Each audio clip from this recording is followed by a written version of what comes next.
Just advise members all mobile phones should be set to airplane mode and on silent or turned off. It's not just sufficient to put mobiles on silent mode as they continue to interfere with the Assembly recordings. This session has been recorded in video and audio and can be accessed live via online streaming either on the Assembly website or Democracy Live.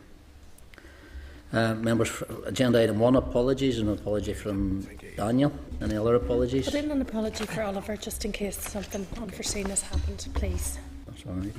Okay, members, agenda item 2, chairperson's business. Just advise that Robbie and Lucia and I attended the PAC symposium Monday and Tuesday this week.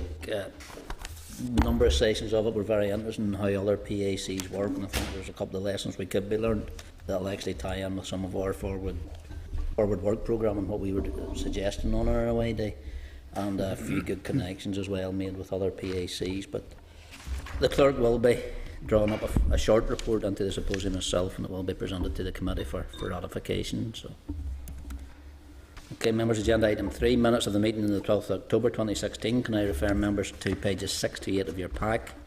Members, you content those are a true record of that meeting? Yeah. So then has been accurate. Okay, members, agenda item 4, matters arising. We have none. Members, agenda item 5, correspondence. Just refer members to correspondence received from the Committee on Procedures regarding e-petitions, which is at pages 11 to 15. I just advise members that the Committee on Procedures has agreed to undertake a review on e-petitions to ascertain the best model for the Assembly. The previous committee had reported on this matter, however it had not been progressed. The committee has now agreed arrangements for an e-petition procedure to be put in place in line with the previous recommendations, with a number of exceptions, and they are listed in the memo. Members, you content to note?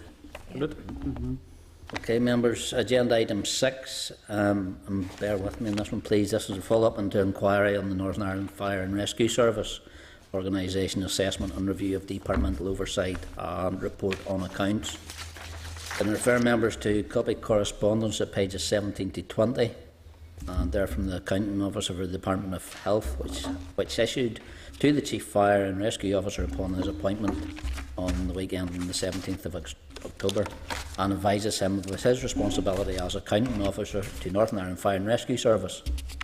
The previous committee had reported that the Northern Ireland Fire and Rescue Service in January 2014, and one of the recommendations was the senior management work together to identify barriers to recruitment and to draw up an action plan to ensure the organisation was well placed to attract quality internal and external candidates for further senior management vacancies. Members, at the 6-month MOR update, the committee expressed concern that the position of Chief Executive and Chief Fire Officer were both filled on an interim basis, and whilst it did provide a level of stability to the organisation, the committee agreed that it was not an acceptable approach to succession planning. A further 12-month oral update was requested, and this was scheduled for November 2015.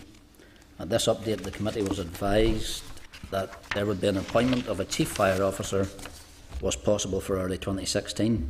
However, in a further letter dated January 6, 2016, the committee was advised that the vacancy would be advertised in the spring of 2016, with an appointment expected to be made in the summer of this year. I just advise members that since the copy correspondence was received, a further letter dated the 18th of October has now been received, advising there is now an interim Chief Fire Officer, and that's in your electronic table papers, and that the original letter has now been rescinded.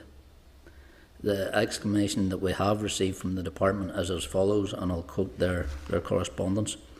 There has since been some discussion in relation to terms and conditions of the employment, which has prevented a formal letter of offer in relation to terms and conditions of employment being issued. This formal letter of offer is expected to be made shortly, and subject to the candidate formally accepting the letter of offer, a new accounting officer level of appointment will issue. Given the formal letter of offer has not issued and the candidate has not formally accepted the role, it would be premature to name the prospective Chief Fire Officer. So the fact that in summary, the Northern Ireland Fire Service had written to us to inform us of a new Chief Fire Officer before the individual had actually accepted the position. So there's a bit of coming and going there, but members content we note and keep an eye. I'd be very keen that we keep an eye on this. I think there's been disquiet over recruitment procedures in the past, and I'd be concerned that just knowing what I know about the fire service, I'd be concerned that there's some level of something here that we need to be keeping a close eye on. So I'm very interested in coming back to this. Yep, no, I think that's a fair enough point, yeah. Can you just clarify something for me? Obviously, I had an interest in it. I do have an interest in this, obviously, too. Are you saying that there was a letter from the fire service or from the department saying that a certain person had got the job? Because that would make a difference. It seems to me it was the department. The first letter came from the department. Yeah, it wasn't the fire service, it was the department that made the... Okay. All right, isn't it? Yep. Yeah, came from the department. Thank you. Okay, members content? I'm not really, Chair, a bit lost actually. The letter here to Dale Ashford, dated the 18th of October, saying that Mr Thompson will not now be in post. So what's happening here? He hasn't accepted the terms and conditions. There's an original letter of offer went out. Yes, so is Dale Ashford staying on? There's an interim chief fire officer. He's the interim one at the He minute. has been interim for... Yeah, I know that. So until the appointee's actually in place, he'll remain as interim. He's remained as interim accounting officer, or is he Yeah. still chief fire officer? Both, Both both the two's the same position. has been. Okay, but as I say, we'll keep an eye to see where that goes. Okay, members, but the next agenda item is actually our inquiry into managing legal aid and our draft report. Are members content we moved into closed session? Yeah. Okay, members.